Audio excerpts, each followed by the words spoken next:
Chapter 75. The Right Whale's Head, Contrasted View. Crossing the deck, let us now have a good long look at the right whale's head. As in general shape, the noble sperm whale's head may be compared to a Roman war chariot, especially in front, where it is so broadly rounded. So, at a broad view, the right whale's head bears a rather inelegant resemblance to a gigantic, galliot-toed shoe. 200 years ago, on the old Dutch voyager, likened its shape to that of a shoemaker's last. And in this same last or shoe, the old woman of the nursery tale with the swarming brood might very comfortably be lodged, she and all her progeny. But as you come nearer to this great head, it begins to assume different aspects, according to your point of view.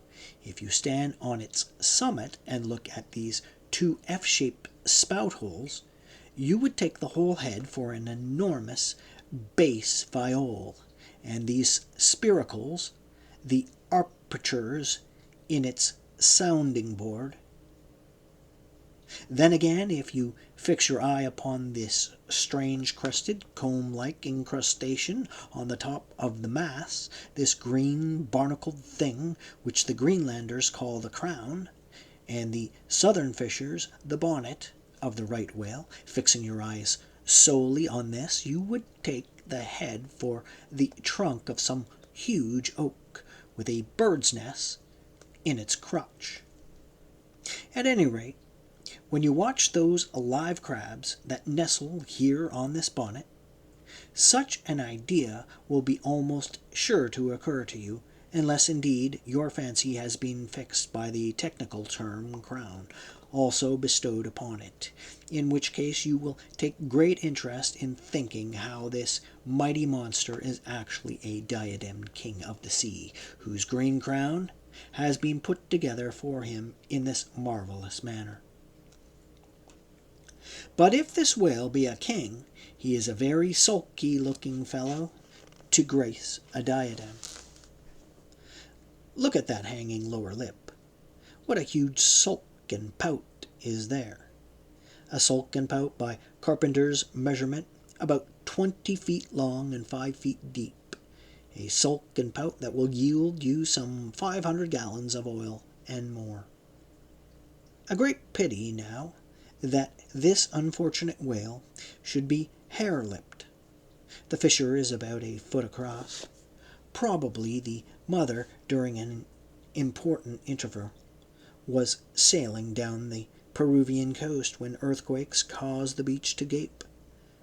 Over this lip, as over a slippery threshold, we now slide into the mouth. Upon my word, were I at Mackinac, I should take this to be the inside of an Indian wigwam. Good Lord! Is this the road that Jonah went? The roof is about 12 feet high, and runs to a pretty sharp angle, as if there were a regular ridge-pole there, while these ribbed, arched, hairy sides present us with those wondrous, half-vertical, scimitar-shaped slats of whalebone, say 300 on a side, which, depending from the upper part of the head or crown bone, form those Venetian blinds which have elsewhere been cursorily mentioned. The edges of these bones are fringed with hairy fibers, through which the right whale strains the water, and in whose intricacies he retains the small fish. When open-mouthed, he goes through the seas of Brit in feeding time. In the central blinds of bone, as they stand in their natural order, there are certain curious marks, curves, hollows, and ridges, whereby some whalemen calculate the creature's age, as the age of an oak by its circular rings.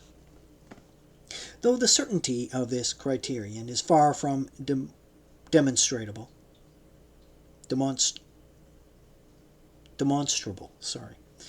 Though the certainty of this criterion is far from demonstrable, yet it has the savour of analogical probability. At any rate, if we yield to it, we must grant a far greater age to the right whale than at first glance will seem reasonable. In old times there seem to have prevailed the most curious fancies concerning these blinds. One voyager in Purchas calls them the wondrous whiskers inside the whale's mouth, another hog's bristles. A third old gentleman in Hakluyt uses the following elegant language. There are about 250 fins growing on each side of his upper chop, which arch over his tongue on each side of his mouth. As everyone knows, these same hogs, bristles, fins, whiskers, blinds, or whatever you please, furnish to the ladies their busks and other stiffening contrivances. But in this particular, the demand has long been on the decline. It was in Queen Anne's time that the bone was in its glory, the farthingale being then all the fashion. And as those ancient dames moved about gaily, though in the jaws of the whale, as you may say, even so, in a shower, with the like thoughtlessness, do we nowadays fly under the same jaws for protection, the umbrella being a tent spread over the same bone.